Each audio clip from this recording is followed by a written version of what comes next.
¿Cómo está el bicarbonato? Si yo sé que el paciente tiene un choque séptico, los choques sépticos que producen lactato. Entonces, ¿tiene algún sentido que yo corra inmediatamente a ver el CO2? ¿Qué es lo primero que debo ver? El bicarbonato. ¿Cómo está el bicarbonato? Bajito. ¿Y cómo está el CO2? Si el bicarbonato está bajo, tengo entonces hasta ahora una acidosis metabólica porque el pH está normal. Lo siguiente que tengo que hacer es mirar cómo está el CO2 esperado. Multiplico ese bicarbonato por 1,5 más 8 más o menos 2 y me da 36.35. ¿Y cuánto tiene de PCO2 este paciente? Bueno, eso quiere decir que lo normal está entre 36.35, 38.35 y 34.35. ¿Sí me explico? ¿Y cuánto tiene el PCO2 del paciente? Está más bajito, ¿verdad? O sea que está compensado. No está compensado. O sea que ¿qué tiene? Acidosis metabólica no compensada es una buena respuesta, pero si no está compensada, entonces ¿qué otro trastorno tiene? Alcalosis respiratoria. Alcalosis respiratoria. Porque el PCO2 está más bajito de lo que debería estar esperadamente.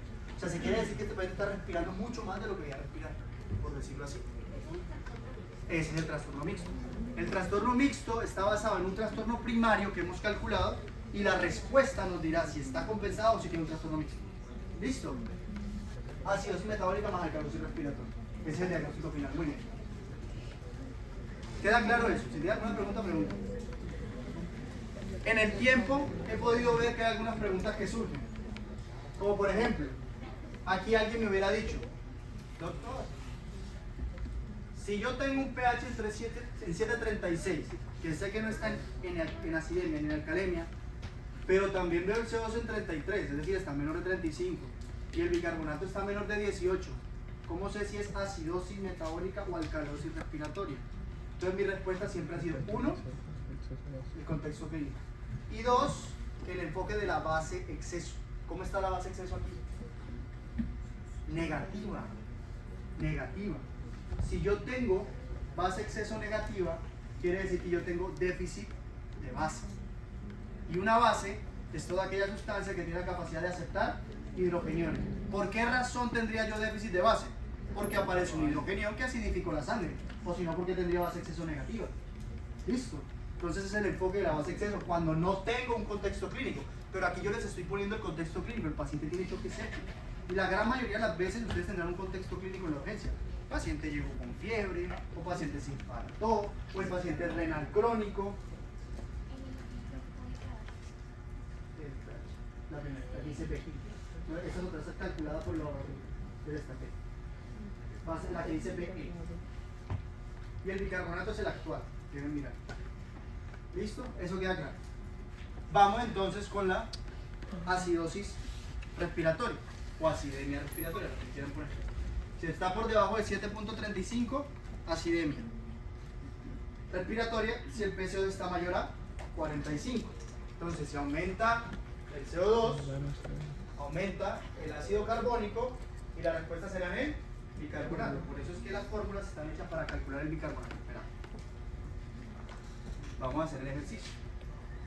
Recuerden que las acidosis o acidemias respiratorias pueden ser agudas o pueden ser crónicas. ¿En qué va a depender? Pues fácil. En términos generales, si la acidemia respiratoria es crónica, le da mucho más tiempo al bicarbonato de aumentar. Por ende, el valor del bicarbonato será mucho más alto en respuesta. Si es aguda, pues el bicarbonato no aumenta tanto. ¿Listo? Y eso se van a dar cuenta ahora. Entonces vamos a poner este ejemplo. Paciente con antecedente de EPOC desde hace 15 años. Llega al servicio de urgencias porque está taquipnéico, lo ven con alteración del estado de conciencia y el paciente está ahí con hiperinsuflación dinámica. ¿Cómo está el pH? ¿En cuánto? Muy bien, entonces tiene una acidemia. Y si yo sé que es un paciente con EPOC, ¿qué es lo siguiente que veo? El CO2. ¿Cómo está el CO2? Aumentado, tiene 63.9, lo normal es entre 35 y 45. ¿Y qué nos dice la fórmula? Bueno, como sabemos que es un paciente con EPOC, yo no le voy a calcular la aguda, yo me voy para la crónica. Yo sin necesidad de calcularla, ya con esos gases, si me los ponen en la mano, yo estoy infiriendo que seguramente es un trastorno crónico, porque el bicarbonato está demasiado alto, tiene 31 de bicarbonato, es mucho, cuando el bicarbonato normalmente está entre 24 más o menos 2.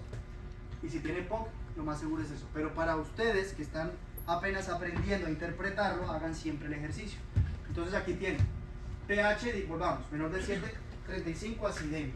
En un paciente con EPOC veo el CO2, está aumentado. Tengo una acidemia o acidosis, como le quieran decir, en este caso es acidemia respiratoria, y calculo el bicarbonato esperado. Entonces el bicarbonato esperado, ¿cómo sería? 24 más 0,4, o sea, reemplazo todos los valores que están en la fórmula, y fíjense que aquí me dice que el bicarbonato esperado debería ser 33,56. ¿Cuánto tiene bicarbonato? Más bajito de lo normal. Bicarbonato más bajito de los valores normales, ¿qué significa que es? Acidosis metabólica. O sea que este paciente tiene un trastorno mixto, tiene una acidemia respiratoria más una acidosis metabólica. Fíjense que eso de más o menos 2 no aplica para acá, aplicó para la fórmula anterior, para la fórmula de Winter. Aquí el valor tiene que estar en lo que está diciendo la fórmula, o si no, tiene un trastorno mixto. ¿Queda claro? Si yo esta fórmula no me la sé así, yo me la sé un poquito diferente, que fuera inclusive más difícil, pero a mí se me hizo más fácil aprendérmela. Pero los trastornos respiratorios agudos, usualmente el bicarbonato aumenta de 1 a 2 miliequivalentes nada más. ¿Listo? En los trastornos crónicos, el bicarbonato tiende a aumentar hasta 5 miliequivalentes en promedio. Por eso es que este paciente tenía 31, 26, 27, 28, 29, 30, 31, 5. Si hubiera sido agudo, seguramente hubiera sido 26, 27, y la historia clínica no hubiera sido un paciente de coma. ¿Queda claro? Súper. Bueno, ahora vamos con la alcalemia. Lo mismo, vuelve y juega. Las alcalemias, recuerden ustedes que no pueden ser agudas y crónicas, simplemente, o sea, las alcalemias metabólicas. Si yo tengo una alcalemia metabólica, los trastornos metabólicos resuelven con el CO2. Entonces, ¿cómo sería esto? Ejemplo, paciente con hipocloremia secundaria a múltiples vómitos y gastroenteritis, o sea, ha perdido bicarbonato por todo lado. ¿Listo? Entonces yo veo el pH, ¿cómo está el pH? Normal, dígalo con seguridad, normal. Lo normal es de 7,35 a 7,45, o sea, está normal. Si yo sé que es un paciente que ha vomitado hasta el alma, pero lo siguiente que yo tengo que ver es cómo está el bicarbonato. ¿Cómo está el bicarbonato acá?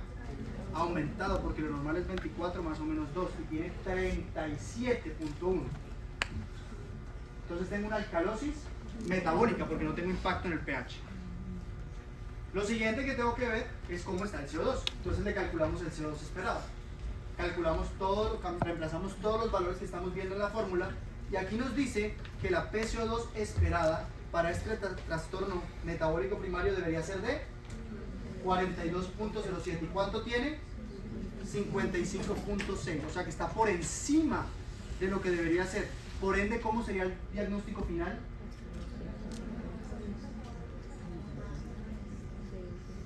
Sí, alcalosis metabólica con acidosis respiratoria. Ese es el diagnóstico final. Facilito. Trastorno respiratorio con alcalosis. Ya vamos a terminar. Vamos a hablar de alcalosis respiratoria o alcalemia respiratoria, que también puede ser aguda o crónica. Paciente con crisis asmática. Paciente con crisis asmática sencillamente está respirando rápido. Está barriendo CO2. Y a usted le dicen, doctor, llegó este paciente con estos gases. pH de 7,45. 7. Está normal. 7,45. Y usted sabe que tiene una crisis asmática. ¿Qué es lo siguiente que va a ver? El CO2. ¿Cómo está el CO2 ahí? Disminuido. Muy bien. O sea que tiene una alcalosis respiratoria. Enseguida le voy a ver el bicarbonato. Usamos la fórmula y nos da que el bicarbonato esperado para la alcalosis respiratoria es de 22,06. ¿Y cuánto tiene? 20,7. O sea que, ¿cómo es el diagnóstico final? Con... Muy bien, ya lo tiene. Así es. Fácil. Bueno, hablando un poco del anion gap, cuando ustedes vean el anion gap, tienen que hacerse estas preguntas que están acá. El anion gap está elevado, que dijimos que es 12 más o menos 2, aquí ponen 10 porque es una literatura americana. No lo tiene elevado, pues es una acidemia o acidosis metabólica con anion gap normal. Y por ende tengo que ir a buscar las causas, diarrea y todo lo demás. Si el anion gap está aumentado, lo siguiente que tengo que ver enseguida, apenas ustedes vean una acidemia metabólica con anion gap elevado, lo siguiente que tienen que ver es cómo está el lactato, porque es la causa número 1. Si el lactato está mayor a 2, pues mi segunda pregunta será, bueno, ¿de dónde está viniendo este lactato? Y así resuelvo la situación. Pero si el paciente tiene acidemia metabólica con anion gap normal y el lactato está normal, lo siguiente que yo tengo que pensar es dónde está ese ácido, qué ácido es el que me está consumiendo. Lo más frecuente aquí es los cuerpos cetónicos en los pacientes con diabetes. Y le dirán, doctor, es que este paciente no tiene antecedente de diabetes. No importa. La cetoacidosis diabética puede ser, como lo veremos en esa charla, puede estar debutando la diabetes con una cetoacidosis diabética. Y recuerde que no toda hiperglicemia es por diabetes. Si ustedes, alguno toma esteroides, si alguno tiene algún estrés metabólico o algo, puede dar hiperglicemia sin tener diabetes. Entonces también es importante, cuerpo cetónico. Y si definitivamente los cuerpos cetónicos están normal, lo siguiente que yo tengo que pensar es que seguramente tiene una enfermedad renal crónica. La uremia crónicamente puede elevar el anion gap. Hasta ahí ese ha sido base. ¿Queda claro? Fácil. Listo, sencillo. Eso es lo primero que ustedes evalúan en los gases de un paciente que llegue a urgencias. Ahora hablaremos de la oxigenación. Esto es dijo breve. La oxigenación es un poco más sencilla, me parece a mí desde lo personal. Y es súper importante que la sepan evaluar porque les va a permitir a ustedes aprender, o por lo menos, esta es una de las cosas que a mí más me gusta. Porque, bueno, yo no sé a ustedes, pero a mí me pasaba, inclusive en mis primeros turnos de médico internista, me pasaba que lo que más miedo le tenía era cuando un paciente se llegaba a mandos. O sea, a mí eso me daba, y dice, se me va a morir o me toca intubarlo, quién sabe qué. Entonces, un reto, algo que a mí personalmente me apasiona mucho, es saber, sin necesidad de tener toda la historia clínica, por lo menos sospechar por qué se está ahogando mi paciente. Eso me parece bacán, a mí me gusta.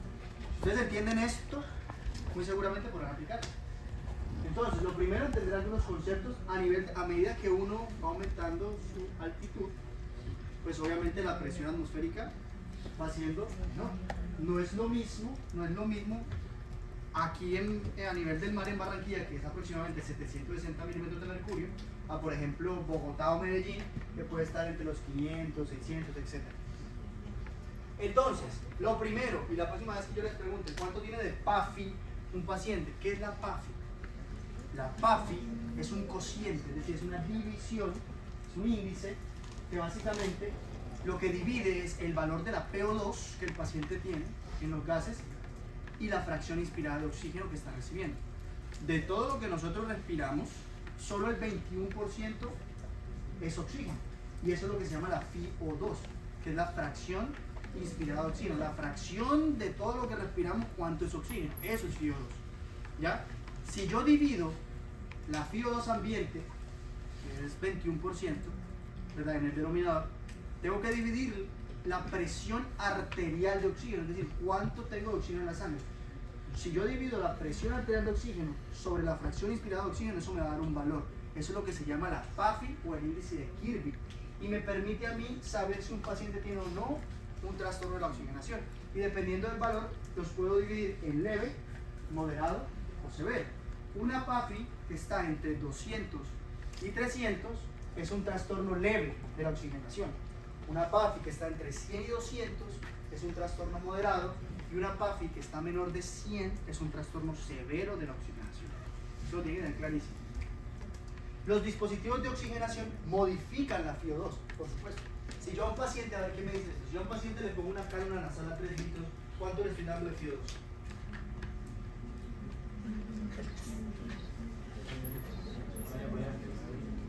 ¿Qué dicen? ¿Qué opinan? Alzo la mano. Qué pena. ¿Cuánto? Muy alto. Muy bajito. 32. Tienen que saberse. Tienen que aprenderse desde ya, muchachos, porque si no la vida se les va a volver cuadrito. Tienen que saberse cuánto es la fracción inspirada en los dispositivos de oxigenación.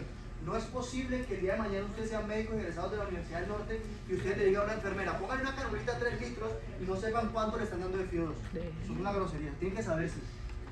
Y entonces para eso están los dispositivos. Aquí se lo tengo. El machete para que después no diga que no les enseñe. Puede hacerlo en el celular, donde quiera. Listo, ya tomaron tomate. Igual yo pasé la diapositiva.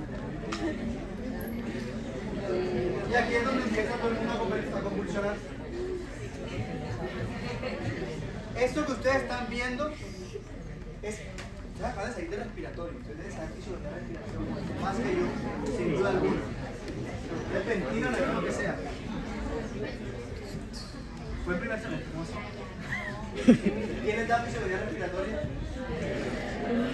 Quédate quieto, hombre. Quieto. En todo caso, yo solo les voy a enseñar una cosita de fisiología respiratoria ahora. El gradiente alveolo-arterial. ¿Listo? Un gradiente es una diferencia. Cuando ustedes escuchen gasa, por ejemplo, en el gradiente albúmina sérica, siempre que haya gradiente estamos hablando de diferencias. Entonces, hay un concepto en respiratorio que nos sirve muchísimo para evaluar los trastornos de la oxigenación en urgencias, que es el gradiente alveolo-arterial de oxígeno. Básicamente, ¿qué es? Es la diferencia entre la presión alveolar es la A mayúscula, menos la presión arterial. Claro, saben que los gases generan presión. Hay una presión arterial del oxígeno y también hay una presión de oxígeno a nivel del alveolo. La diferencia de esos dos valores les va a dar el resultado del gradiente y es un índice que me permite a mí evaluar qué tan eficientemente mi paciente está difundiendo el oxígeno y si existe un trastorno de la oxigenación. ¿Listo? La presión alveolar es el resultado de una fórmula que si se la aprenden sería fabuloso, que es la fracción inspirada de oxígeno multiplicado por el resultado de la resta entre la presión atmosférica, que en el caso de Barranquilla dijimos que es 760, menos la presión de agua en la vía aérea, que es una constante de todos los seres humanos, que es 47. Ese resultado menos el valor de PC2 sobre el índice de resistencia o cociente respiratorio sistémico, que es un índice que tenemos todos los seres humanos en la vía aérea. ¿Listo? Ese resultado, esa fórmula, les va a ustedes la presión alveolar de oxígeno. A eso ustedes le restan la presión arterial y les da el gradiente alveolo-arterial. ¿Queda claro? Entonces fíjense lo siguiente. Y aquí viene una cosa por la cual siempre corto a los residentes, sobre todo los de primer año. Yo les pregunto, ¿cuánto tiene de gradiente alveolo-arterial de oxígeno el paciente?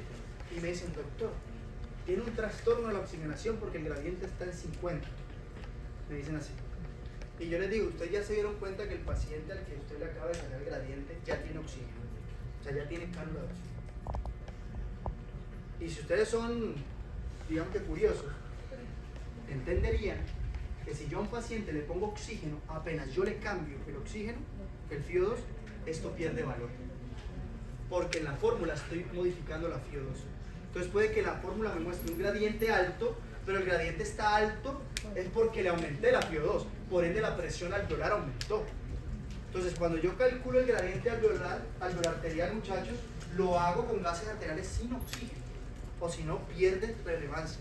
Por eso yo siempre le digo a los residentes y a los médicos generales de urgencia, les digo, si un paciente llega con disnea y yo estoy de turno, me hace el favor, le tomo los gases antes de iniciar el oxígeno y le inicia el oxígeno, porque así yo puedo ver, uno, si el gradiente estaba alterado con una FIO2 al 21%, y dos, puedo ver si responde al oxígeno, porque eso es un criterio súper importante para yo pensar por qué está en hipoxemia el paciente.